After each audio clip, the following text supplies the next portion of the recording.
ইয়া রাসূলুল্লাহ, এই নেসফে মিন শাবান, শবে বরাত, অর্থাৎ কি শবে বরাত, নেসফে মিন শাবান, এই রাত্রে আসলে আমি কি বলবো, কি চাইবো? বললেন যে হে আয়েশা, তুমি বলবা আল্লাহুম্মা, হে আল্লাহ, ইন্নাকা আফুন, নিশ্চয় আপনি ক্ষমা করা পছন্দ করেন, তুহিব্বুল আফওয়া, আপনি ক্ষমাকারীকে ভালোবাসেন, সুতরাং তুহিব্বুল আফওয়া ফাআফু আন্নি, আমাকে আপনি ক্ষমা করে দেন, তুমি এই কথা বলবা। দেখছেন কত সুন্দর একটা দোয়া শিখে দিচ্ছেন। তা আমরা যদি সবাই মিলে একসাথে বসি বলি তুহিব্বুল ফাআফু আন্না, আন্না তো হচ্ছে কি আন্না, অর্থাৎ আমাদের সকলকে ক্ষমা করে দেন।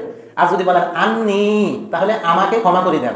আর যদি বলি আনহা, আমার স্ত্রীকে ক্ষমা করে দেন, আমার মেয়েকে ক্ষমা করে দেন, আমার ছেলেকে ক্ষমা করে দেন, বিপদ আপদ মুক্ত করে দেন, তার ভাগ্য ভালো করে দেন, তারপরে তার বিদেশ যাওয়াটা নিরাপদ করে দেন, বিদেশে গেলে তার রুজি রোজগার বরকত দান করে দেন, তার অসুখ বিসুখ থেকে তাকে হেফাজত করেন, হ্যাঁ মাথা গেলে অ্যাক্সিডেন্ট থেকে হেফাজত করেন। এইখান থেকে আপনি সব সিরিয়ালে বলতে পারেন। এখন বলবেন হুজুর আমি তো আরবিতে পারি না, আরবি মুখস্থ নাই, তো আপনি কি হয়েছে, আপনি বাংলাতে বলছেন, আল্লাহ তো বাংলাও বুঝে, ইংরেজিও বুঝে, আরবিও বুঝে, উর্দু বুঝে, পার্সি বুঝে, ঠিকই না?